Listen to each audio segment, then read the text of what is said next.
Hello friends, in the series on the income tax cases, today we will discuss a case which is based on a very practical difficulty which is being faced by various trusts and societies who apply for section 12A registration, and their 12A registration is rejected by the Commissioner of Income Tax Exemptions, and when they come again to the CIT exemption after remand back of the matter by the tribunal, then they face a practical difficulty that in the meantime they have to file their return of income. Since they do not have 12A registration, they are not able to file their form 10B, that is audit report, and when they get the registration with the retrospective effect, then the benefit of that form is not given on the pretext that they have not filed it within the time. So whether the rejection of benefit of section 11 on this hyper-technical ground is justified. This issue has been taken up by Nagpur ITAT in the case of Shri Panchmurti Education Society versus Income Tax Officer, and this case is reported in 126 ITR Tribunal at page number 523, and the date of the judgment is 21st January 2025.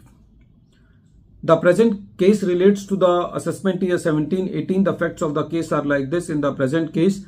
the assessee is a public charitable society, and the assessee was already registered under section 10 subsection 22 and claiming the exemption under section 10 subsection 22. But now the trust applied for section 12 AA registration on 30th March 2017. When this registration was applied, the CIT exemptions rejected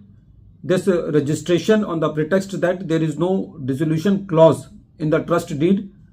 on 29th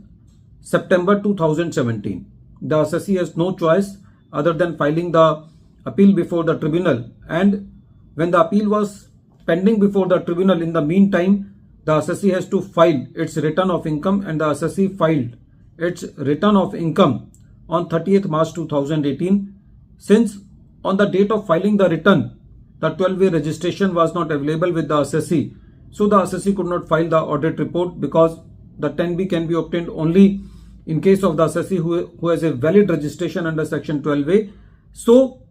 when this return was filed and processed by the Central Processing Center, then a very huge demand of rupees 5 crore was created through the intimation under section 143 subsection 1 on the pretext that the form 10B has not been filed. After that, on 23rd November 2022, when this matter was remanded back by tribunal to the CIT exemption, the CIT exemption granted the 12A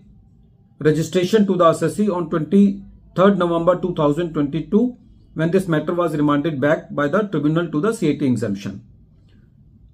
As soon as the assessee got this registration, then after 2 days, on 25th November 2022,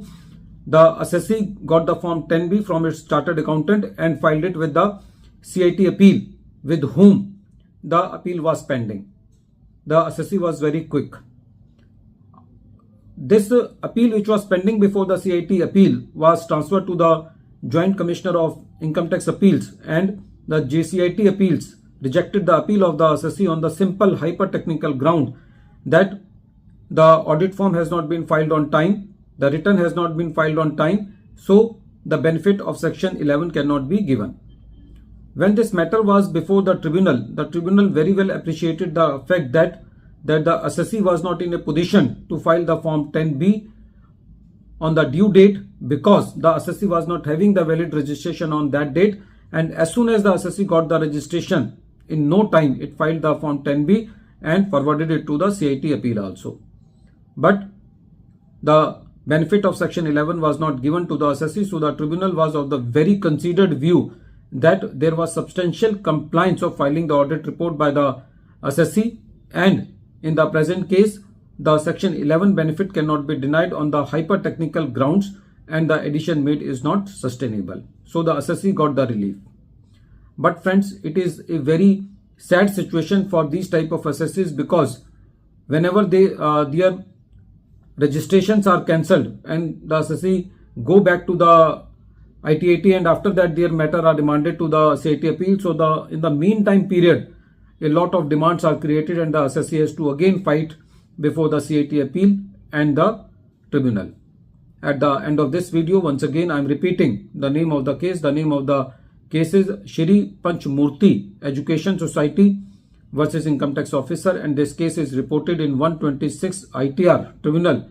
at page number 523, and the date of the judgment is 21st January 2025. Thank you, friends.